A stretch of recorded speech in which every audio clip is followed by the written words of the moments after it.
Matty, would you call it a character-filled win last night? The fact you were challenged in the third quarter and did what you did in the final?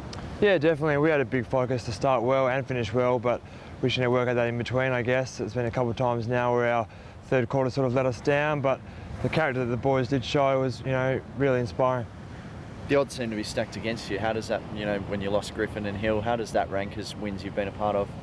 Yeah, right up there. It's actually the first time I've beaten Collingwood, along with a few of the other boys as well. So it definitely means a lot. But just to have a good character win in front of our home crowd was really satisfying, and just gives us that belief in our game plan that if we bring our effort, we can get the job done. Did it feel like they were running over the top of you? Like, that's how it looked, and what did it take to turn that around?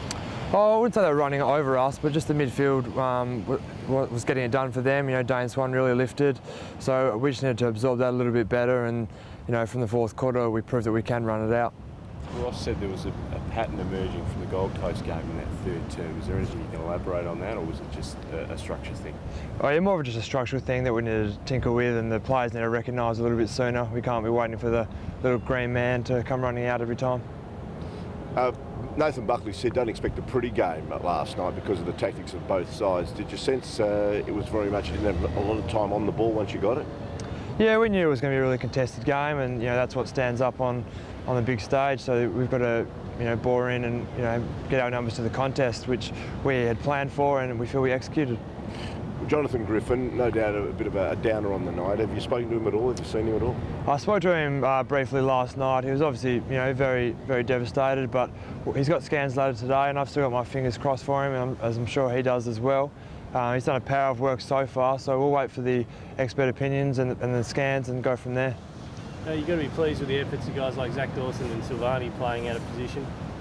Yeah, I mean, we're testing our depth, and it's just great that anyone that comes in, we know that they're going to fulfil a role and bring that great effort, and I couldn't be more happy to be playing with Alex Silvani up forward. What about Jack Hannah's efforts last night, only his third game?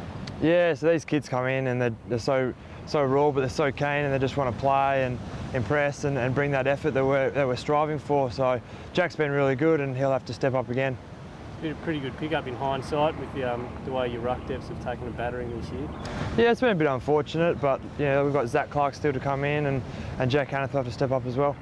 And looking forward to next week, you got the reigning premiers at our home ground.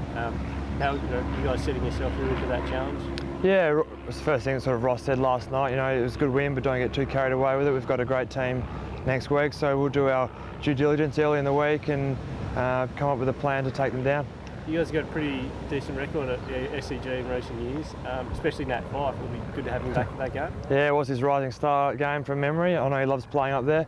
Yeah, we match up pretty well with them, and hopefully having Mark Stone, their ex-stoppage coach, will give us a bit of an edge as well.